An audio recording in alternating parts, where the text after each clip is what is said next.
Hello students, good morning. Today we are going to start a new chapter, part history, chapter 1.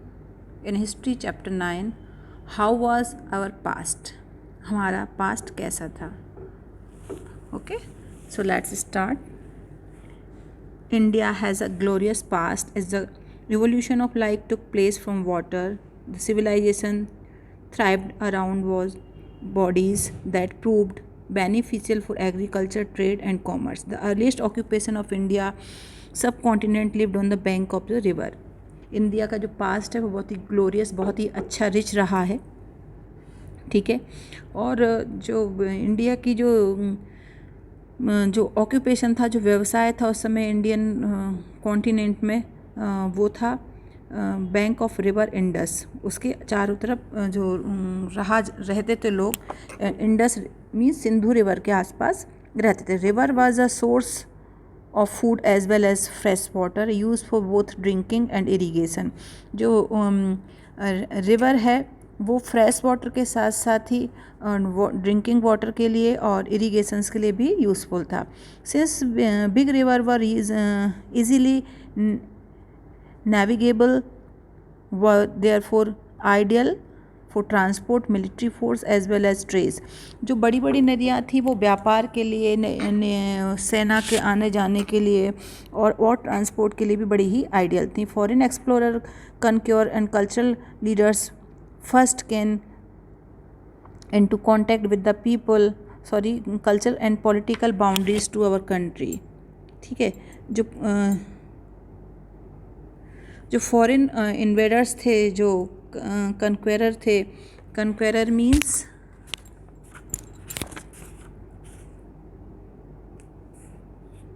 आने जाने वाले जो लोग थे, सभी इन बैंक के थ्रू आए गए. ओके. अब हम जानते हैं into contact with the people living on Sindhu or river Indus. Foreign explorer, conqueror, cultural leader first came into contact with the people living on the Sindhu or river Indus. जो बाहर से जो लोग आए इंडिया, भारत में, वो लोग पहले जो सिंधु रिवर या इंडस रिवर के आसपास जो लोग रहते थे उनसे मिले और इसी के नाम पर उन्होंने यहाँ पर एक नाम रख दिया.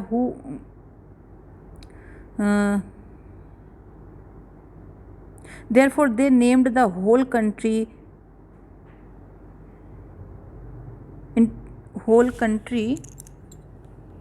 After this river. और इस रिवर के नाम पर ही उन्होंने इसका नाम रख दिया. The word India originate from the Indus called Sindhu in Sanskrit.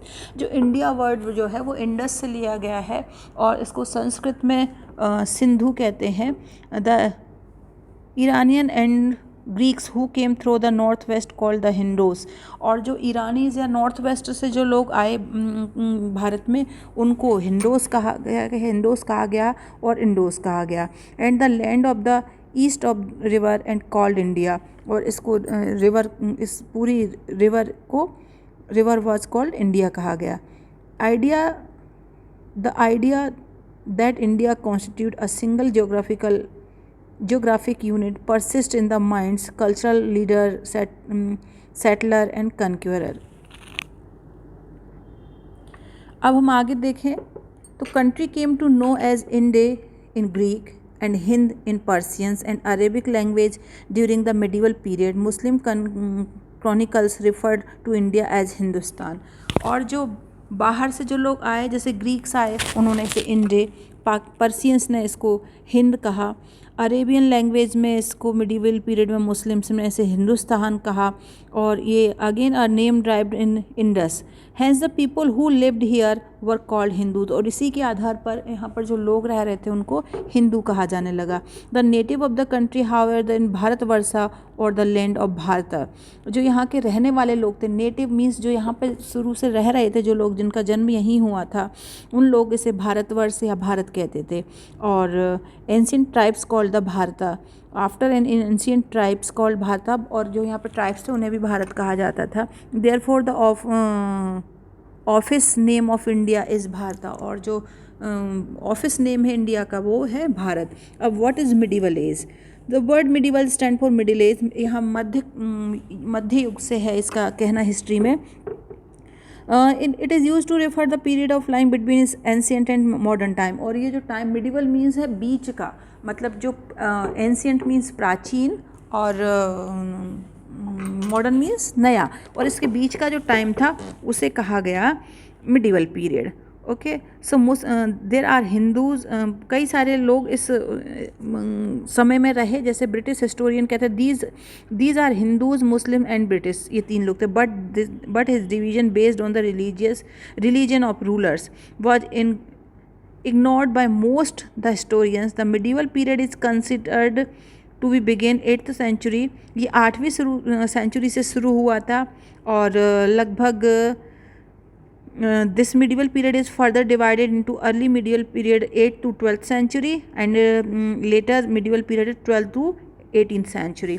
Medieval period को यहाँ पे दो पार्ट्स में डिवाइड किया गया है। पहला मिडिवल पीरियड था जो शुरू वाला, वो था 8 to 12th सेंचुरी, 8वीं शताब्दी से 12वीं शताब्दी तक, और जो लेटर था वो था 12वीं शताब्दी से 18वीं शताब्दी तक। ठीक है,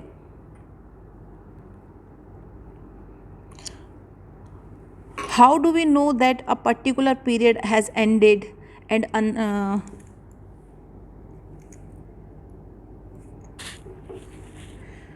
एंड अनदर बिगिन? ये हमें कैसे पता चलता है कि एक पर्टिकुलर टाइम ख़त्म हो चुका है और नया टाइम शुरू हो रहा है? So people generally major the time in term of century, years, month, day and hour, but historians charts the progress of main terms of age that represent different stages of human development. जैसे अगर हम एक समय शुरू हो रहा है और एक समय ख़त्म हो रहा है, जनरली हम इसको शताब्दी, ईयर, मंथ और डेज में और आवर में कन्वर्ट करके जानते हैं, लेकिन जो हिस्टोरियंस हैं उनके जानने का ही तरीका अलग है।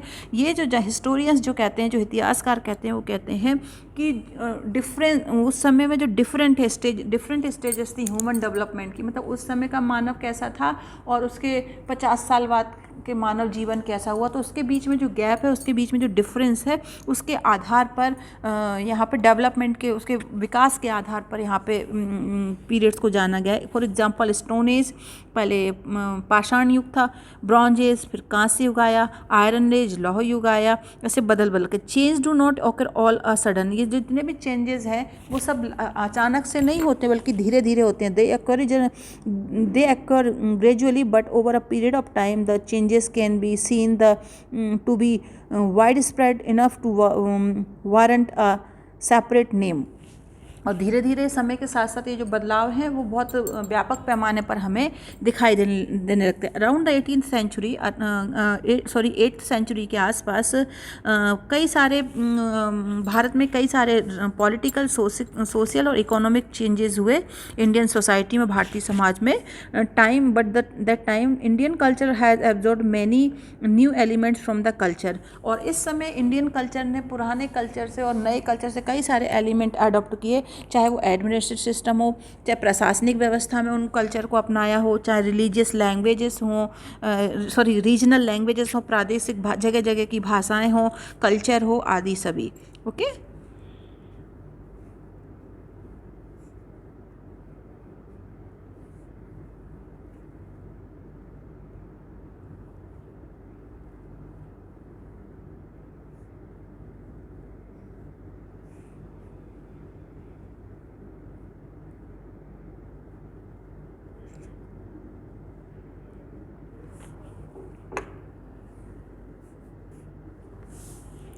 now to a new stage of development. This is why the 8th century is taken as the starting point of the medieval period. हम ये क्यों कहते हैं कि जो 8th century थी वो medieval period का starting point रही है? So how can likewise the collapse the Mughal Empire and influence of the European means that the 18th century was the point from where India underwent sweeping changes. 8वीं शताब्दी से लेकर के 18वीं शताब्दी तक कई सारे इंडिया में बदलाव हुए। Therefore we refer to this century as the end of the medieval period, और 18th सेंचुरी को इसका एंड माना गया है। Several changes took place in Europe in Asia after the 18th century. पूरे यूरोप में भी कई सारे चेंजेस हुए थे। The relationship between Europe and Asia, इनके संबंधों में भी the changes had far reaching effect on the thought and living pattern of people on both continent। अब दोनों ही कॉन्टिनेंट, दोनों ही महाद्वीपीय लोगों पर उनके लिविंग, उनके रहन सहन का प्रभाव पड़ा था। Such changes has long been felt in those parts of India that the had carried on a brisk trade her remnant in old Roman Empire. Now they had a wider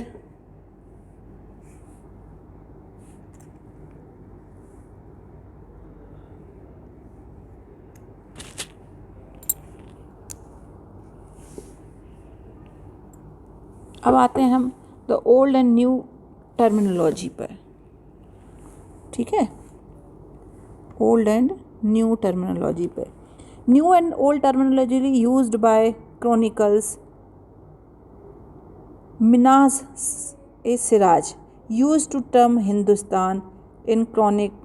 The sense in which he used in term was entirely different from what is come to men later. यहाँ पर उन्होंने एक Hindustan word का use किया है। ठीक है, किस वर्ड का यूज़ किया है? हिंदुस्तान वर्ड का यूज़ किया है मिनहाज ए सिराज ने।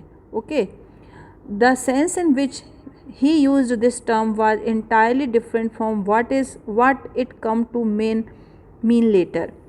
Here he probably used the term to refer to present day Punjab, Haryana and land between Ganga and Yamuna.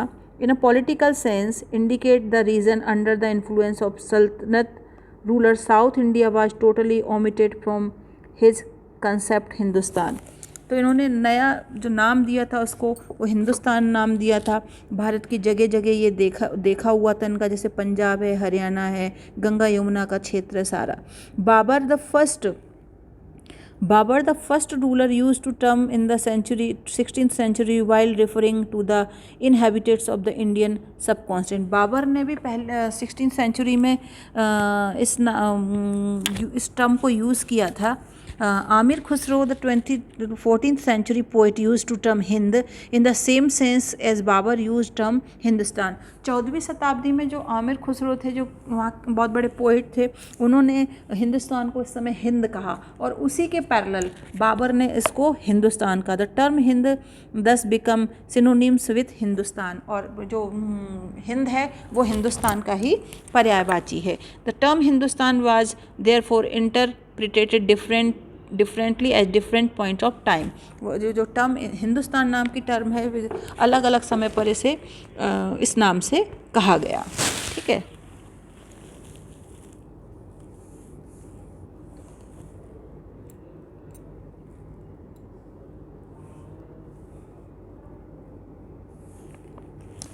अब आते हैं हम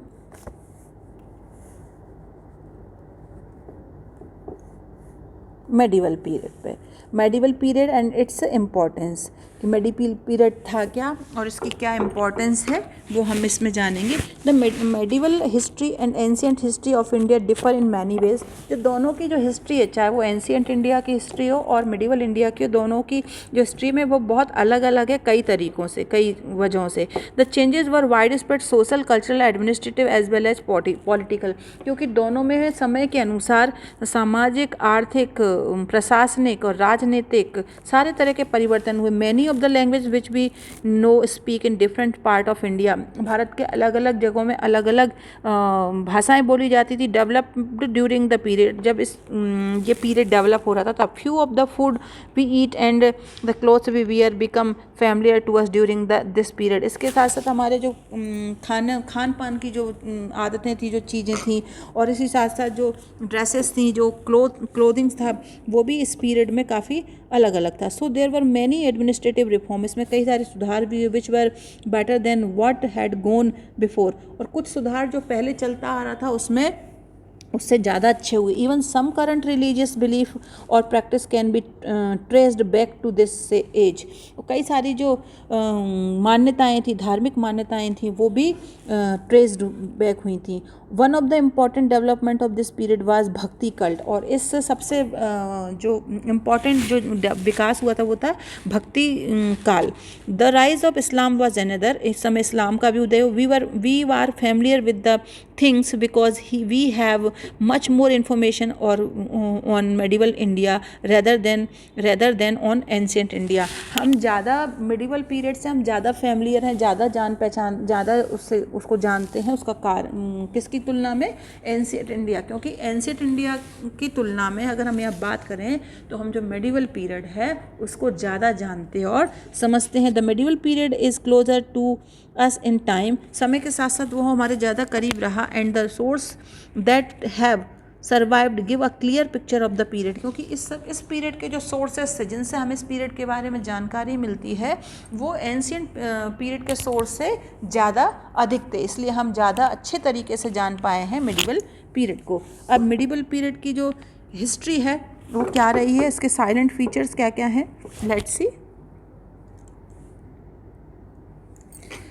We have much more historical material to help us to reconstruct the story of this period as compared to the ancient period। हमारे पास ज़्यादा से ज़्यादा resources हैं इस पीरियड के बारे में जानने के लिए। तुलना किसकी कर रहे हैं हम, एंशियंट पीरियड से। Next,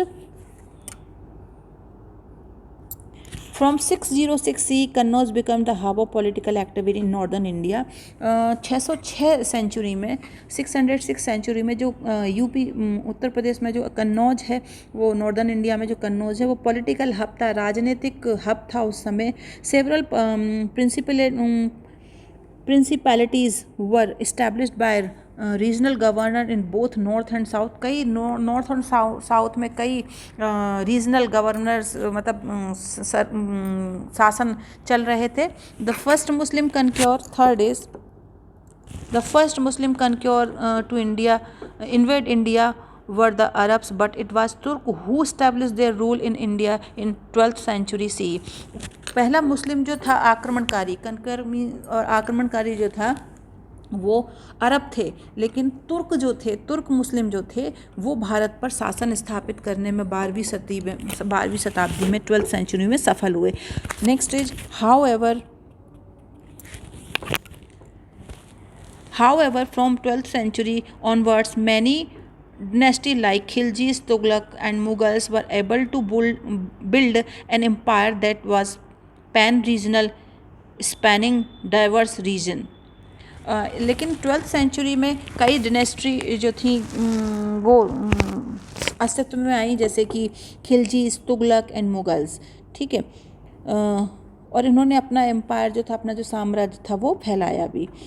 this period saw the emergence of Indian culture similar to what prevails today. ये जो पीरियड है ये हमें बहुत सारी चीज़ें बताता है इंडियन कल्चर के बारे में जो हम आज जानते हैं। It was a combination of Hindu and Islamic culture, tradition and custom. ये जो समय था वो हिंदू और इस्लामिक कल्चर के और जो ट्रेडिशन था, जो कस्टम था, जो रीति रिवाज थे, जो मान्यताएं थी, उनका मिक्सचर था, एक तरीके से कॉम्बिनेशन था। The composite culture the common heritage of the people of India. और जो ये मिला जुला जो कल्चर था यही भारत की विरासत है। It is one that weld the country into a homogeneous unit. इसलिए भारत एक होमोजीनियस यूनिट बन गया। The essential element in are unity in diversity. जो कि हमारा एसेंशियल जो हमारा एलिमेंट है, तत्व है जी, unity and diversity. It mean अनेकता में एकता। Okay, now come to the, ये भी पढ़ लिया है हमने। अब आते हैं हम हिस्टोरिकल सोर्सेस, मतलब जो हिस्टोरिकल सोर्सेस उस समय क्या थे। It is important that important to know and respect one's root, हमें अपनी जड़ों के बारे में जानने की या हमारी पुरानी चीज़ों के बारे में जानने की बहुत बड़ा महत्व है। It is thus a source of deep satisfaction for us to trace our origin, इससे हमें ये जानने को मिलता है कि हमारी उत्पत्ति कैसे हुई है, कैसे हम बने। Therefore the study of history satisfy a universal human need, और इस ये हिस्ट्री उसको जानने का सबसे अच्छा तरीका है जो हमारी ज़रूरत को पूरा करता है। Okay, we are force to unearth the genesis of dynasties ideas and institutions by studying their trace they left behind. पिछले समय में क्या क्या हुआ है, कैसे कैसे हुआ है, ये सब जो चीज़ें हमें हिस्ट्री को पढ़कर समझकर ही, जो हमारे जो एविडेंस हैं उस समय के जो प्रमाण हैं उनको जानकर ही हमें पता चलता है। Other need to be searched out, बाकी चीज़ें भी ढूंढी जा रही। These clues and evidence as known as source of history, जो भी ये क्लूज है, आइडियाज़ हैं, जो क्लूज हैं, जो एविडेंस हैं, जो प्रमाण है, यही सोर्स है हिस्ट्री का, है ना। Historians are different type of sources to learn about the past, जो जितने भी इतिहासकार हैं वो उन्होंने तरह तरह के सोर्सेज का इस्तेमाल किया है पास्ट को जानने के लिए। ओके,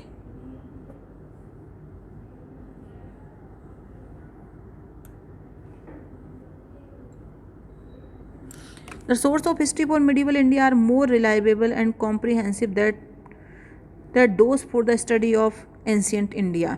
जो मिडिवल पीरियड के जो सोर्सेस थे वो ज़्यादा विश्वसनीय थे प्राचीन इतिहास को जान के जो सोर्सेस थे उसकी तुलना में। अब आर्कियोलॉजिकल सोर्सेस क्या क्या थे उस समय जिससे हमें मिडिवल पीरियड के बारे में जानकारी मिलती है? सो buildings, places, forts and tombs built during the medieval period throw much light on the art, architecture and lifestyle of this period. They include, तो क्या क्या है इसमें देखिए, उस समय जो इमारतें बनी, जो जगह हैं, वहाँ के जो किले हैं, मकबरे हैं, मस्जिदें हैं, ये सब चीज़ें हमें मिडिवल पीरियड के कल्चर के बारे में बताती हैं। उस समय कैसी आर्किटेक्चर, मतलब आर्ट किस तरह का कला थी और किस तरह का आर्किटेक्चर होता, लाइफ स्टाइल किस तरह की थी उस पीरियड में। They include temple such as Konark, Bhubaneswara, Khajuraho, Dilwara, Raja Rajeshwara, Kailash ETC, Rajarajeshwar और कैलाश टेम्पल, कई सारे मंदिरों का निर्माण हुआ है जो हमें उस समय की चीज़ों के बारे में बताते हैं, जिनमें ये कुछ एग्जाम्पल मैंने आपको बताए।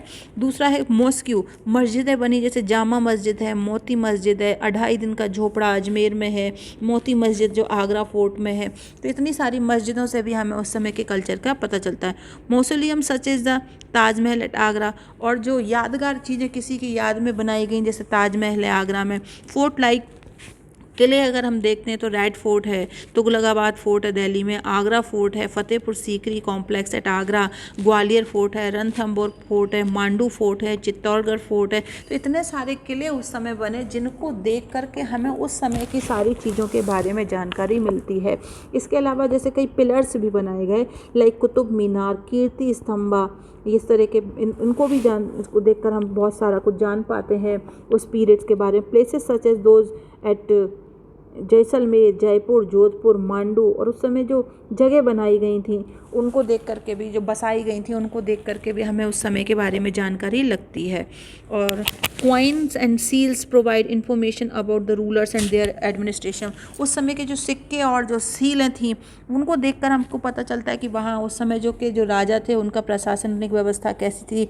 These coins were made of copper, silver, gold and even lead, ये जो सिक्के थे वो तांबे के, चांदी के, सोने के, इवन शीशे तक के बने थे। They tell us about the contemporary language at the name of ruler, उससे हमें उस समय की and dynastic chronology, land revenue system, socio economic condition and religious belief. इन सिक्कों से हमें उस समय जो भाषा थी वो, और जो उस समय जो रूरल थे उनके नाम उस पर सिक्कों पर शासकों के लिखे होते थे। हमें वहाँ के लैंड रेवेन्यू सिस्टम कैसे था, सामाजिक आर्थिक व्यवस्था कैसी थी, वहाँ के धार्मिक बिलीफ्स कैसे थे, रिलीजियस धार्मिक मान्यताएं कैसी थी, ये सब इन चीज़ों को देख करके हमें जानकारी मिलती है। ओके, कुछ लिटरेरी सोर्स भी थे जिनको हम इस समय में समझ पा रहे हैं। लिटरेरी मतलब लेखन सामग्री से संबंधित, जैसे उस समय जो मनुस्क्रिप्ट की टाइम चलता था अर्ली मेडिवल पीरियड में, तो ये जो किस पर ये मनुस्क्रिप्ट थे तो किस पर लिखे जाते थे, पाम लीव्स पत्तों पर, बार्क ऑफ ब्रिज पेड़ों की छालों पर, एनिमल स्किन्स पर लिखे जाते थे। धीरे धीरे they were written and complete by Jain and Buddhism. उस समय जो जैन और बुद्धिज्म मुनि हुए, मॉन्क जो साधु हुए, उन लोगों ने इन्हीं पर बहुत सारी चीज़ें लिखी। The number of and variety of textual record increased greatly in this period. इस पीरियड में कई सारी चीज़ें ऐसी हमें मिली जिनसे पुराने समय के बारे में हमें पता चलता है। Paper begin to be used widely and the number of paper manuscript are seen to exceed text written on other type of surface. इसके बाद पेपर कल्चर शुरू हुआ, कागज़ पे लिखना शुरू हुआ और इसके बारे में कई सारी मनुस्क्रिप्ट मिलती है। It was during this period that paper become a popular surface for those written Chronicle petitions judicial records. तो जितने सारे जैसे न्यायिक हों या कुछ पिटिशंस हों या उस समय के बारे में इतिहासकारों ने जो लिखा है वो हमें इन टेक्स्टों पे देखने को मिलता है। Okay, process of interpretation changed the original text to some extent due to error or omission. Change in the text over century led to fourth generation of later text to different substantially from the origin. Moreover, textual revision at different point of time also often led to drastic change over time. समय के साथ साथ ये लिखने में भी परिवर्तन शुरू हुआ था। कब कब कहाँ पे कैसा लिखा गया, तो जैसे जियाउद्दीन बिरानी ही कंप्लीट हिज क्रॉनिकल इन 1356 इन सी। उन्होंने अपना जो लिखा था वो इस 1356 तक पूरा किया, but revised it 2 years later, और फिर 2 साल बाद इसको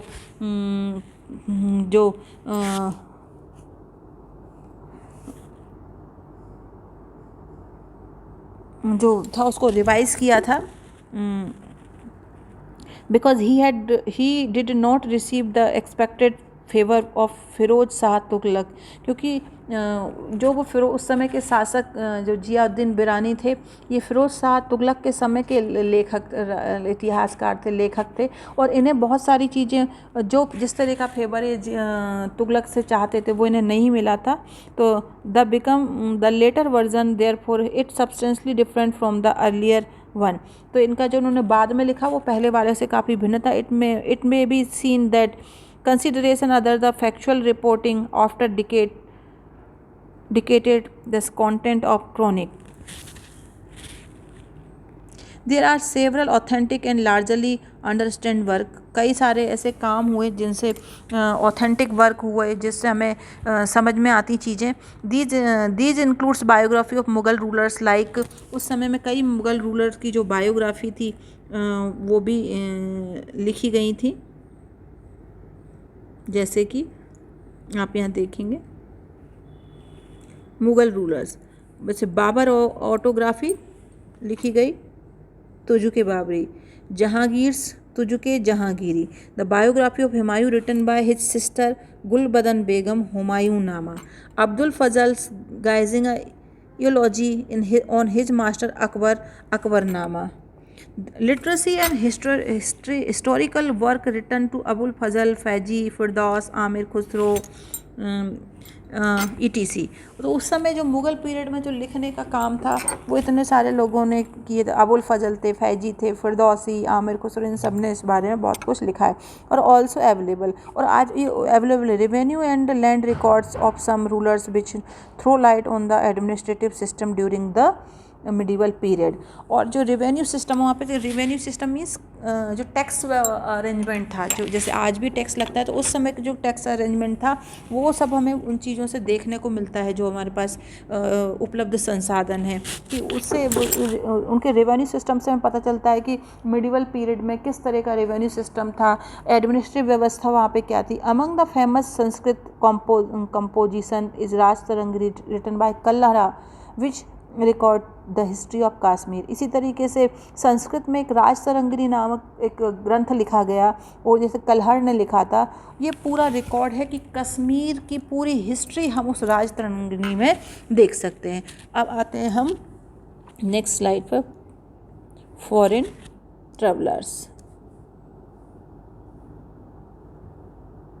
ठीक है, ये आपकी बुक में लिखा, foreign travellers who visited India during the period were, उस समय में जो फॉरेन ट्रेवलर्स विदेशी यात्री आए थे, तो Al Biruni, Ibn Battuta, Domingo Paes, Niccolo Conti, Francois Bernier and James Baptiste Tavernier, the invaluable account they left behind have contributed significantly about the political, social and economic condition of India in those days. इन सारे जो ये travellers आए थे, ये बहुत सारी चीज़ें ऐसी अपने पीछे छोड़ गए हैं जो जिनका बहुत महत्व है, जो हमें देखने को मिलती है कि उस समय पॉलिटिकल, सोशल और इकोनॉमिकल कंडीशन इंडिया की उन दिनों में कैसी थी।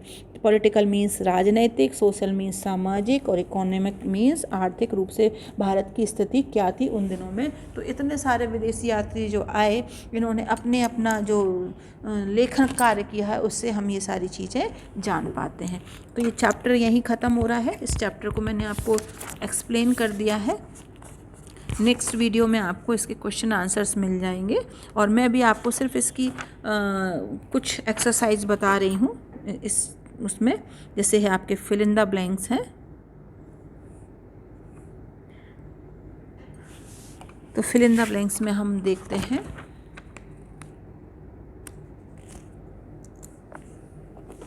The world India originate from Indus called Sindhu in Sanskrit, इसमें इंडस भरेंगे।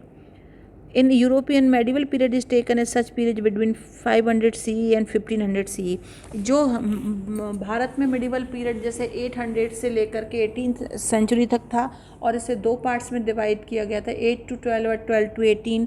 लेकिन यूरोप में इसको 500 सेंचुरी से 1500 सेंचुरी तक किया गया। We refer 18th century as the end of the medieval period, और जो 18वीं शताब्दी रही है, 18th सेंचुरी रही है, वो मेडिवल पीरियड का एंड माना जाता है। सॉरी फॉर दैट, मैं 4th वाले को फिल करना भूल गई हूँ, नेक्स्ट उसमें बता दूंगी मैं आपको। नेक्स्ट ई पर आ जाइए, राइट ट्रू और false, all nations use same time as medieval period, सभी देशों में जो मिडिवल पीरियड है वो एक जैसा है नहीं है, ये अलग अलग देशों में अलग अलग मिडिवल पीरियड है। A cartographer is a person who compose music, नहीं, कार्टोग्राफर मैप बनाते हैं ना कि म्यूजिक को कंपोज करते हैं, तो ये भी फॉल्स हो जाएगा। Amir Khusro was 14th century poet, yes, Amir Khusro जो वैसे भी मैंने बताया कि 14th सेंचुरी के कवि थे, तो ये ट्रू है। Rajatarangini was written by Amir Khusro, मैंने अभी बताया था कि राजतरंगिणी कश्मीर के इतिहास के बारे में हमें बताती है, उसे कल्हड़ा ने लिखा था, और यहाँ पर हम देख रहे हैं अमीर खुसरो, इसलिए ये भी फॉल्स है। Now match the following, Gulbadan Begum, मैंने बताया कि गुलबदन बेगम हुमायूं की सिस्टर थी, और इन्होंने ये लिखा है हुमायूं नामा। ओके, अबुल फजल अकबर के दरबारी थे, और अकबर के 9 जेम्स नवरत्नों में से एक थे, और इन्होंने लिखा है अकबर नामा। नेक्स्ट जियाउद्दीन बिरानी फिरोज शाह तुगलक के समय में आए थे, और इनको उनसे ज़्यादा फेवर नहीं मिला था। तुगलकाबाद फोर्ट जो है वो दिल्ली में है, और 2.5 दिन का झोपड़ा मस्जिद जो है वो अजमेर में है। Okay, now multiple choice questions, the earliest occupation of the Indian सब कॉन्टिनेंट लिव्ड इन, तो जो उनका ऑक्यूपेशन था तो वो कहाँ रहते थे, नदियों के किनारे। Rajatarangini record the history of Kashmir, मैंने अभी आपको ऊपर भी बताया था। After the death of Harsha